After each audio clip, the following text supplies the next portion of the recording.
Um, so as an intro, welcome everybody who's listening to this live, and maybe we'll listen to it after as well. This is called the YBMB show, and it's where we talk about mind, body and business live every Monday, Wednesday and Friday.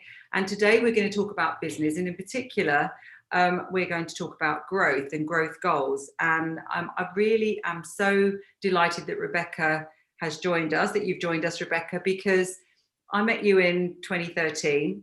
And in fact, we met each other. We were on a program with Goldman Sachs, and we were both asked about our growth goals. And you very much struck me then, and still strike me now, as someone who is able not just to set really clear goals, but then even more importantly, make them happen. And just as a little preamble about you, you were very much a sort of, I suppose, what I'd call an entrepreneur at that point. You're working as part of a manager, I think as a managing director, you can fill us in a moment, of a company that had some really ambitious goals and did indeed achieve goals. You achieved, in the end, it was an exit, but you can tell us more about that. And you're now in a really exciting area as well, where you founded something, and you've got equally exciting goals, and I have no doubt that you're going to achieve them. So I just wondered if we could start off by just getting a little bit of your take on that, and then we'll go into a bit more detail on goal setting and how to set goals and how to achieve them. Is that okay? Yeah, that's great. Okay. It's funny you should say that, because when I met you, I would have said exactly the same thing about you, that you're very good at clear goals and achieving them. And actually, you're a bit of a role model for me in that area. So great that we can share whatever we've got. Yeah. Yes, so I think you pretty much have my history down. I've worked in technology all of my life, in digital agencies, really. I'm not what I know on that business course, they called us all entrepreneurs. I don't really think of myself as a classic entrepreneur. I tend to work with entrepreneurs. I'm quite good at growing things, I think, rather than starting things from scratch. Well, I think that one of the things that you say sort of in digital, when you were involved in digital agencies in 2013, I mean, now it's sort of quite common. Everybody seems to have a digital department. They've got people that are in charge of social media and marketing funnels and, digital sales and all of that. But it wasn't so usual then. And indeed, what you're in now is not, is still sort of pretty cutting edge. So when you were in the previous company, how did you go about sort of setting goals, particularly because it wasn't just you were part of a bigger group, weren't you? So can you just give us a few pointers as how you sort of establish a goal that is big enough to excite people, but is not sort of so far in out of the realms of reality that people sort of don't even feel that they can start. It's about that balance, isn't it? Yeah, it is. And actually, I've just had a session with my personal trainer, and we were talking about goals, and I was interested that he came from a start very small, do the smallest thing, and then do the next smallest thing. And actually, if you think about the goal of us selling the business, we actually went for a really big thing. We didn't think about the little things at all. And for me, I suppose that all started with a really strong, personal, visceral gut feeling that I just wanted to. I knew I could do it. I knew it was going to be really hard, but I really wanted to do it. And I wanted that achievement. And I also wanted, I wanted some financial stability. And so it was a whole bunch of very personal things wrapped up in me kind of feeling I could lead that and I could achieve it. So that's a really important point, because what you said there is that your why, was actually, you've gone straight into that, the reasons for it, the driving passion. So regardless of what the goals were, that why was so important for you, having that drive, because when you've got goals, you don't always feel, there's lots of things that sort of can stand in your way, and you don't always feel totally motivated. And people ask me, how do you stay so motivated? Well, we're not always totally motivated, but we still have to get on with it. And sometimes it's because you've got that overriding passion that you've just described. So that's number one, that regardless of the goal, you continue to have that drive. Yeah, and I think if I think it's a really interesting discussion about whether or not you just serendipitously bump into that goal somewhere in your life, or whether you can actually form it and conjure up all of the, I don't know, excitement and pain that goes with, giving you that drive. And with the one of selling the business, that was something that was just, it was inside of me. And in my head, it was going to take 3 years. We were probably going to get 50 times as much as we actually ended up getting for it. Everybody was going to be on the same path, and it didn't end up being like that at all. Took twice as long. We didn't get nearly as much. There was lots and lots of bumps along the way, but there probably wasn't one day. It took 8 years in the end. It wasn't one day in the 8 years that I didn't jump out of bed. And that was because I had this very personal, visceral connection to that big goal. And I think it's so lovely that you've described that as well, that, you achieved it in the end. And it may not have looked quite like you hoped at the beginning, in 2013 when we talked about it. And I know you've been working on it before that, obviously, as well. But it may not have looked exactly as you expected it to. But the fact is, the goal was there. And very often, that's the important thing, is having that end in sight. And maybe you think it's going to happen a certain way, and you can have a whole series of different strategies. And then as you go along, it doesn't, it might change slight shape, but the actual basis of it stays the same. But you've got to have some maneuverability and take into account your own personal circumstances, what's going on with your team, new ideas that suddenly get thrown into the pot, what's going on in the economy, competitors. Any goal needn't be set in stone. It can you can develop it as you go along, can't you? And there are different ways to get there. Totally. And I think the kind of navigating a ship across waters is the most perfect analogy for me, because you go off course and things change, but you can still say, you still say in the end you managed to, you sold the business, achieved it. Sorry, we reached land. You reached land. And isn't it amazing what that can do with your mindset and your self-belief when you actually achieve something like that, regardless of the form that it took? I mean, what did that do with your mindset, and how did that set you up to then start your new venture? That's funny. I was thinking about that, and I think a lot of my goals, perhaps prior to selling the business, had been driven out of fear, or not. Like, the big one for me is I don't want to be 80 in a care home with a broken hip and on my own. So those sorts of thoughts are big drivers. And I think now that we achieved that, and we've achieved some other things, I'm now playing around with I can now actually have a lot of fun with these goals. Like, they don't have to be driven by just fear and not wanting bad things to happen. They can actually be driven by having, what's the greatest thing I want to happen? What's the most fun I can have in the next 10 years? And I have a lot of confidence that I can achieve a lot of those things with the people I know. So I think that would be one of my number one learnings, is that your goal is very rarely an individual goal. The team, the people you have around you, you reach it together. And it's just the process of going on that journey. You think it's the goal, and it's, when we sold the business, I remember walking down Oxford Street, and actually I was overwhelmed with pride, really, because of the team that we had all become together, and we did this thing together, and it was super cool.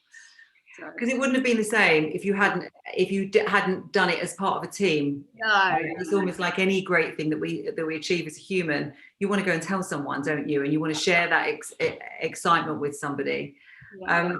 So when you moved into this sort of current venture, well, number one, you were not so much moving away from fear as you may have been. It was more about moving towards now other things, not just the goal, but the process associated with actually getting there, which is a lovely way of looking at it, and the team that you might build and the fun that you might have, which very often when people think about goals, they think of numbers and quantification and spreadsheets, but that's a great dimension to have on it. And can you tell us a little bit about, obviously without breaking any confidences or anything, but tell us about, you know, this new exciting area that you're in, and how you've gone about sort of setting goals in an area which actually not many people know very much about. So it's a bit of a step into the unknown. It is. So I think I've explained this to you many times with salt cellars and bits of butter on a piece of table, but I'm going to tell you again. So it's in the sort of cryptocurrency, decentralized blockchain world. And it's a project, it's called Vega, it's run out of Gibraltar. And I actually work with the team that builds the software for it. So I'm not the founder. Again, the person I had the last business with, him and somebody else are the co-founders, but they invited me to come and join. And I guess at that point, we'd sold the business. We'd then sold the business that bought us to a kind of big consultancy. So I had this really lovely future ahead of me where I was going to be for the next 10 years. And you read all the business books and the self-help books, and they sort of talk about how it's so great to get out of your comfort zone. And I think when you're in your comfort zone, you're like, that's a great idea. And then as a woman who's now been out of her comfort zone for 2 years, it's really... Oh, are you still there? I made that jump. I am. Can you hear me? Yeah, I can hear you. Yeah, a little blip. That was all. Go on, carry on. Yes, because I'd worked in technology for 20 years, but I hadn't been there right at the beginning of the internet. I hadn't been there right at the beginning of mobile. And to me, blockchain is just such an incredibly exciting technology, and I really believe it's going to make a very big difference. And so the possibility of getting in on the ground when people were discussing the kind of ethics and the philosophy and making up the rules about how it works and the decisions were going to be made. Like I'm not a hardcore technologist, so I was probably never going to be able to really input, but I just wanted to hang around those people, and I wanted to be part of that ride, because I thought at my age it might be the last revolution I get to be part of, and I just wanted it. I don't know about that, because we'll come on to ages and longevity in a minute, but in an area like this that is so new, how on earth do you sort of set goals? Because you don't really, there's no others that have gone before you. And, you know, one of the things you just said was that it's going to make a big change to our lives, generally speaking, but in what time frame? So how have you gone about sort of shaping it and even coming up with a first set of goals? Or is it more about, you know, dates by which you have done certain things, or how have you done that sort of this venture into the unknown? Because I think a lot of people listening are going to be very interested in this, because obviously all of this is of the future.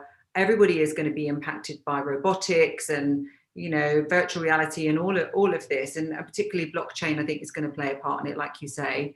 So how have you made sense of sort of the first milestones even? So yes, I guess the difference here is, you know, the product that I work on, it's not live, so you don't have any users. You know, so those sort of metrics don't exist. It will eventually be open source software, so you wouldn't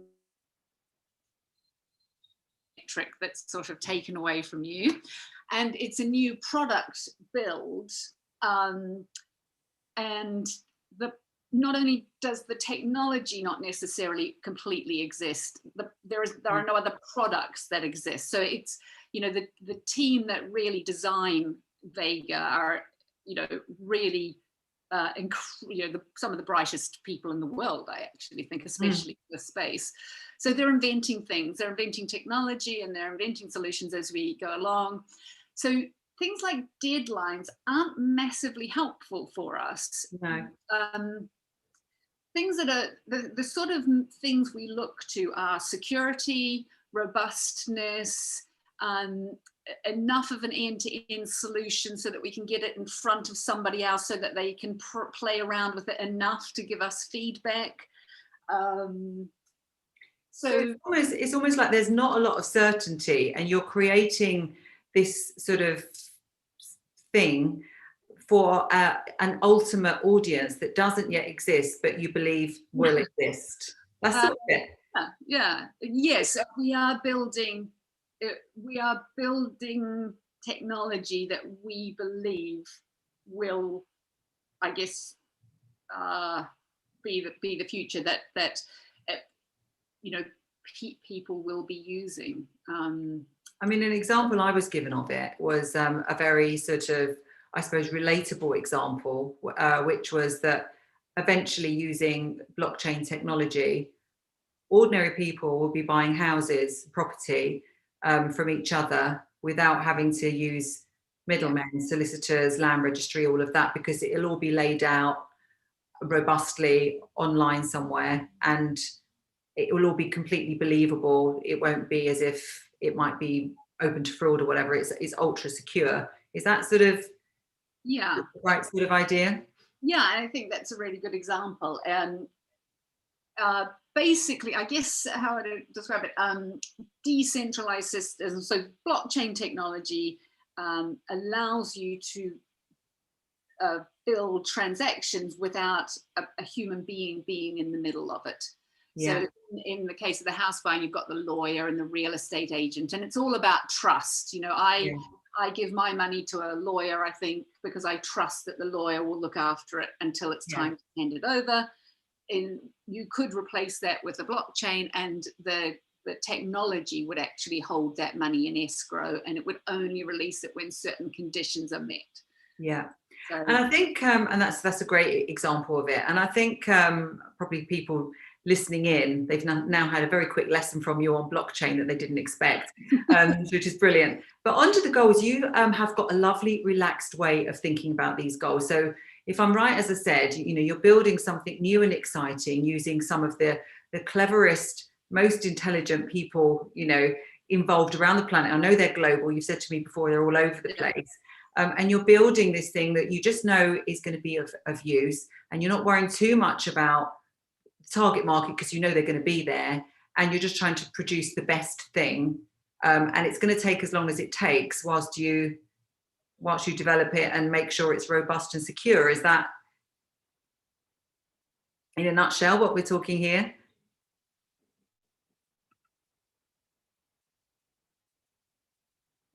I think I've lost you.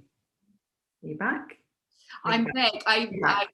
I'm sorry, if you could paraphrase that again, that would be really useful. So I don't know how much of it you got, but I think what I was saying then is that you've got this really lovely, relaxed approach to goal setting, because it seems to me that you've embarked on this journey where you've decided that you've pulled together a team of the most intelligent and cleverest sort of technologists around the world to produce this product that is going to add immense value to a target market that don't know they need it yet, but they will do.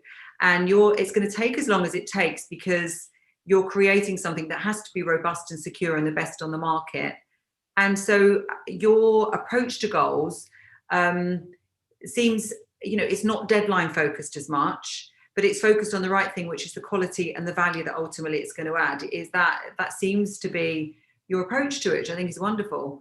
Yes, and we, I guess there is the big vision of what Vega, this software can do, and we do certainly have enough of an audience that we know that is viable, and then I guess we manage those goals in the short term, so we tend to do 3-month planning, and at the moment we're using OKRs settings, and so we get together once every 3 months. We have a session on we break the business into functions. We talk about what goals that function is going to have over the 3 months, and we have sort of achievable goals and stretch goals, and then we on a weekly basis catch up on how we're doing on all those things. And all of those are pretty flexible, but the culture of the company is such that everybody's very engaged, very responsible, very grown up and experienced. So everyone's sort of pushes together with those and then tweaks them as we go along, in the faith that we're going in the right direction. And how will you know? Sorry? I was going to say, rather than a very hard goal of 1st of January, X needs to happen. So it's a bit like, you know, the waves or the sea, sort of, you're just sort of pushing forward slightly on all fronts. And I mean, how will you know, for example, in a year's time, that, you know, you're where you want to be? Or is it not linear like that? Is it more, you know, let's just keep on advancing in this new exciting field of technology? We will know where we want to be. What we want to be is secure, because the software will have lots of different people around the world trading on it. So, you know, it needs to be safe, it needs to be secure, it needs to be compliant. You know, it's really important territory that you can't muck around with. So, and the way we will, basically, it's I guess it's a sort of gated approach. We put a little bit out there, we test it. We put a little bit out there, we test it, and the software wouldn't be open to people making markets with real money on it until we were really clear that that was a loose time frame for that. But I guess the thing is, the driver is not the time and the dates. The driver is the safety. And I think that's so really, when we will know that we are in the right place, when we are as safe as we want to be. Yeah. And I think it's just such a nice way of looking at goals, because as I say, I think the traditional way is to set something that's got to be done by a deadline and be monitoring that deadline. And it can get pretty stressful. And sometimes you can even think, hang on a minute, you know, is this an artificial deadline? Why did I even have this deadline? But your focus has been much more, you know, enjoying it along the way, working with great people, all being on the same page, learning things, and just really focusing on the quality, the robust, in your case, the robustness, the compliance, the security of this thing that you're building. I think it's just such a great take on goals, and I'm sure that's why you've been so successful in the past, because you're focusing on the right things, and it's not necessarily the same as everybody else might focus on goals.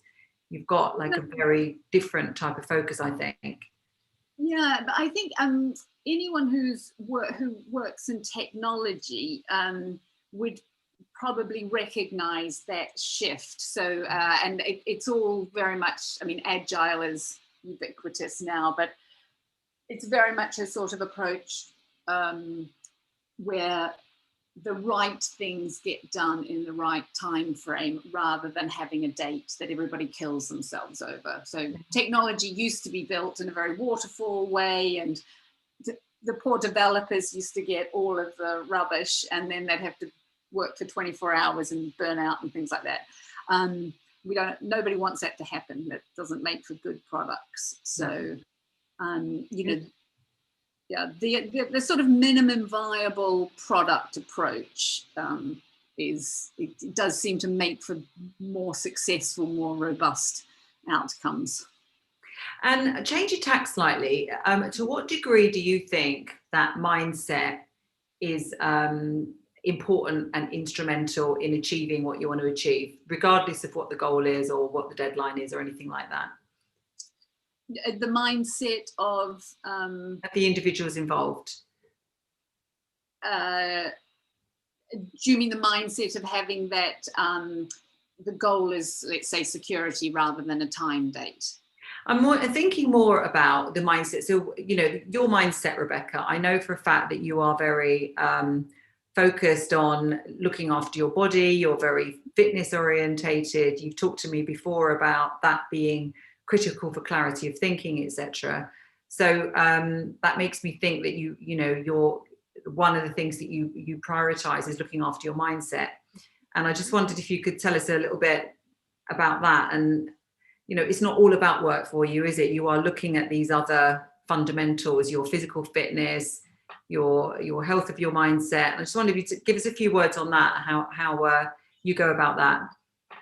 I suppose I didn't really start getting into exercise until about 7 or 8 years ago. And that what led me into it was vanity. I put weight on for the first time and I was like, oh, no, no, no.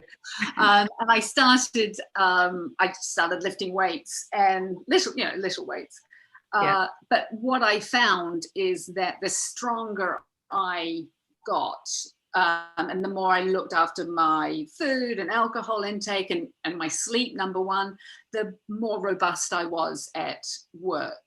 And actually, we were in the big journey of selling the business, and there's that sailing the ship, you have lots of emotional ups and downs, and actually the emotional robustness I got from training and sleeping and eating was invaluable, just to stay on top of things and not fall apart.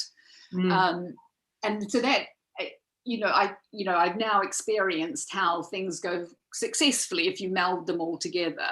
Yes. And I think it is sort of a process, it's, this stuff isn't magic that only some people can do. You set your goal, you get a trainer or you get a coach, you get people to support you, you get some really good routines, and then you just keep going until you reach your goal.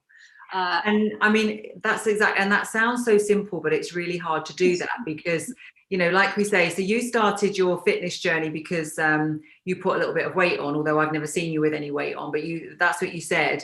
And yet you suddenly discovered, like I did, that hang on a minute, the impact of this is not just that I've lost that piece of that excess weight that I didn't want, but it's actually done something else for me. It's enabled me to be a lot more consistent in my working life and to be more resilient and tackle problems more. Was that like a sudden dawning and realization so that then fitness became more important for you for that reason? I mean, how did your thinking develop on that? So I guess I started with a mindset that I'm from New Zealand, so therefore I'm naturally fit and I will never ever need to do anything, and that was total rubbish. So yeah, as I say, I guess I started with vanity, and then I had some results. I was like, hey, this is quite good, and then I started really getting into it, and I worked with a personal trainer because I'm really not disciplined at all, and I don't think I could do it without the obligation of having a trainer, and I think I'd probably injure myself and things like that. So he was very good at actually helping me set goals. So every year we would have something that, to be honest, would have seemed totally unobtainable. So we did a Tough Mudder, we've done some like massive cycle rides, we did a marathon, and so the mindset that I've learned through that is, which was a real surprise to me, was that you can actually train for anything. And I think that is a lesson in life, is you can set any goal, and as long as you just systematically routinely systematically keep training for that goal, keep doing the next right thing. I think it's really important to get people who know their stuff to help you through it. It just, you benefit from all of their learning, and Andy Murray doesn't, become the great tennis player by not having a massive team of people around him. So, and I guess I've taken that lesson into business and the rest of my life. And there are not many things that I would think are unobtainable now. They would just require different levels of dedication and input and training and time to get there. And that's a big mind shift change from before I started training. Yeah, I think that's such a lovely way of putting it, actually, the way you've described it, that you now believe that you can do anything.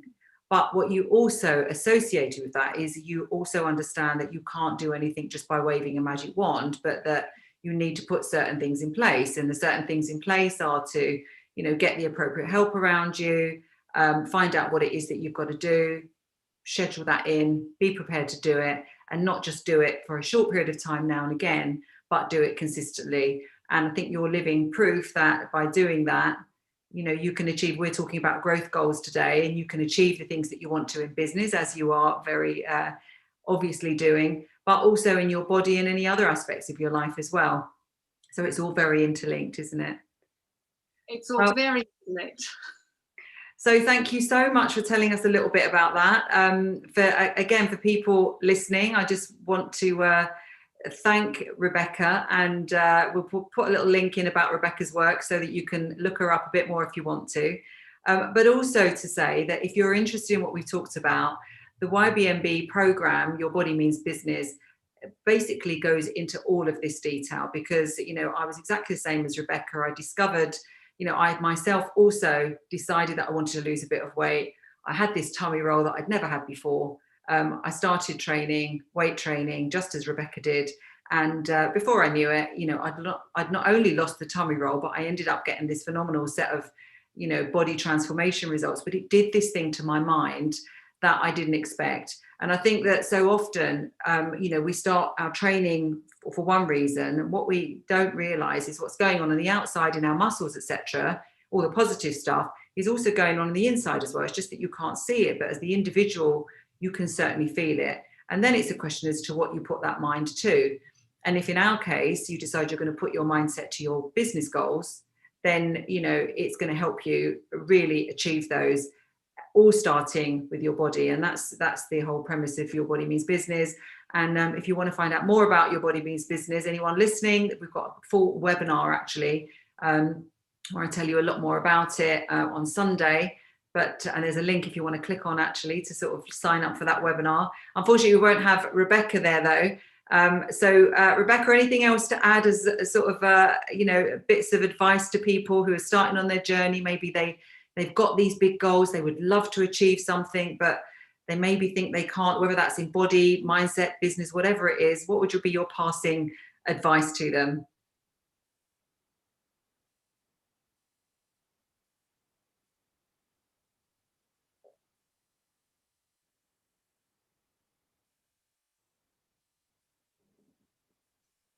Can you hear me? Yeah, I can hear you. You broke up a bit there. So kind of final thoughts we're looking for. I'm not sure I have anything super profound. I think doing exercise is a really, really good thing that people probably need to do for the rest of their lives. So if you're not doing it, just don't overthink it. Go and get a trainer, go and do it. Yeah. And then I guess the other thing is I think the finding that goal that you want to put all that time in to pursue is actually, I think that's quite challenging. And so I think giving yourself some time, some space to explore that and actually find those little nuggets of things that just catch your fancy, and exploring those is probably time well spent. Yeah. Yeah, you don't have to think of these things overnight. It can be an idea. And I think no idea should be discarded on the basis of, oh, that's for other people, that's not for me. I think exactly like you say, if you find something that you're interested in and you fancy having a go, then have a go, and then arm yourself with all the different tools that you can. Get people in your corner, people on your team, as you've just described. Do the exercise, so keep your body moving, keep your mind focused, work out a routine for yourself, follow that routine, believe in the process, and you'll achieve amazing things far beyond what you'd expect, I think.